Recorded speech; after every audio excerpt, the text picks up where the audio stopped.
Roger. This is the hot toolbox challenge. It's about 3 o'clock in the afternoon, hottest part of the day, about 44 degrees. Trick is to see how long you can hold your bare on this toolbox lid for. Ain't hot too. Ooh. 1, 2. Only 2 seconds, you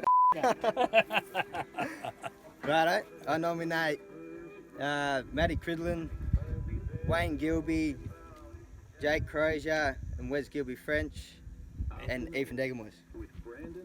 Go. Howdy, here we are at a fence line. It's about 44. She's hot. Cheers Clinton for 45, nominating me for the hot toolbox challenge. I got about 2 seconds. Here we go.